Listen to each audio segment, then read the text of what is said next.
ನಮಸ್ತೆ ಕರ್ನಾಟಕ. ಮತ್ತೊಮ್ಮೆ ಕಾರ್ದೋನಲ್ಲಿ ಹೊಸ ಸ್ಟಾಕು ರೆನಾಲ್ಡ್ ಕ್ವಿಡ್ ಆಟೋಮೆಟಿಕ್ 2017 ಮಾಡಲ್. ಇದು ಸಿಂಗಲ್ ಓನರ್, ಬರೀ 63,000 ಹೊಡಿದೆ. ಕಂಪ್ಲೀಟ್ ಶೋರೂಮ್ ಮೇಂಟೆನೆನ್ಸು ನೀವು ನೋಡ್ತಾ ಇರ್ಬೋದು. ಬಾಡಿ ಲೈನಿಂಗ್ ಆಗಲಿ ಇಂಟೀರಿಯರ್ ಆಗಲಿ ಎಕ್ಸ್ಟ್ರಾ ಕ್ಲಾಸ್ ಕಂಡೀಷನ್ ಇದೆ. ಹಾಗೆ ಬ್ರ್ಯಾಂಡ್ ನ್ಯೂ ಟೈರ್ ಕೂಡ ಇದೆ ಇದರಲ್ಲಿ. ನೀವು ನೋಡ್ತಾ ಇರ್ಬೋದು. ಸ್ಪೈಲರ್ ಬರುತ್ತೆ, ಮೇಲ್ಗಡೆ ಟಾಪಲ್ಲಿ ರೈಲಿಂಗ್ಸ್ ಬರುತ್ತೆ.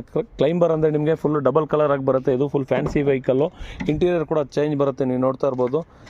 ಕಾಂಬಿನೇಷನ್ ಸೀಟ್ ಕವರ್ಸ್ ಇದೆ, ನ್ಯಾವಿಗೇಷನ್ ಸಿಸ್ಟಮ್ ಇದೆ, ಡ್ಯುಯಲ್ ಏರ್ ಬ್ಯಾಗ್ ಇದೆ, ನೋಡ್ತಾ ಇರ್ಬೋದು. 2 ಕೀ ಇದೆ, ಆಟೋಮೆಟಿಕ್ ಟ್ರಾನ್ಸ್ಮಿಷನ್ ಆಗಿರುತ್ತೆ. ಇದು ತುಂಬ ಚೆನ್ನಾಗಿದೆ. ಜಸ್ಟ್ 63,000 ಹೊಡಿದೆ. ಕಿಲೋಮೀಟರ್ ಸಹ ನೋಡ್ತಾ ಇರ್ಬೋದು. ಇಂಟೀರಿಯರ್ ಹಾಗೆ ನೋಡ್ತಾ ಇದ್ದೀರಾ ನೀವು ಎಷ್ಟು ಕ್ಲಾಸ್ ಕಂಡೀಷನ್ ಇದೆ ಅಂತೇಳಿ. ಯಾರಾದರೂ ಒಂದು ಸಿಟಿಯಲ್ಲಿ ಓಡಾಡೋಕ್ಕೆ ಒಂದು ಆಟೋಮೆಟಿಕ್ ರೆನಾಲ್ಡ್ ಹುಡ್ತಾ ಇದ್ದರೆ ಬೆಸ್ಟ್ ವೆಹಿಕಲ್ ಅಂತಲೇ ಹೇಳ್ಬೋದು. ಕಲರು ತುಂಬ ಚೆನ್ನಾಗಿದೆ, ಬ್ಲೂ ಕಲರಲ್ಲಿ. ನಿಮಗೆ ಕಂಪ್ಲೀಟ್ ಶೋರೂಮ್ ಮೇಂಟೆನೆನ್ಸ್ ಆಗಿರೋ vehicle. 2017 single owner Renault Kwid climber. ಇದು ಕೋಟಿಂಗ್ ಪ್ರೈಸ್ ಬಂದುಬಿಟ್ಟು 3,25,000 ಇದೆ. ನಮ್ಮ ಶೋರೂಮಿಗೆ ವಿಸಿಟ್ ಮಾಡಿ. ಫೈನಲ್ 3,05,000 ಇಲ್ಲ 3 ಲಕ್ಷಕ್ಕೆ ಫೈನಲ್ ಆಗುತ್ತೆ. ಲೋನಿಗೆ ಹೋಗ್ತೀನಿ ಅಂದರೆ ಆರಾಮಾಗಿ ನಿಮಗೆ 2 lakh ಲೋನ್ ಕೂಡ ಆಗುತ್ತೆ. ಸ್ಕ್ರೀನಲ್ಲಿರೋ ನಂಬರಿಗೆ ಕಾಲ್ ಮಾಡಿ, ವಾಟ್ಸಪ್ ಮಾಡಿ. ಲೊಕೇಶನ್ ಕಾರ್ದೋನ್, ಚಂದ್ರಲೆ.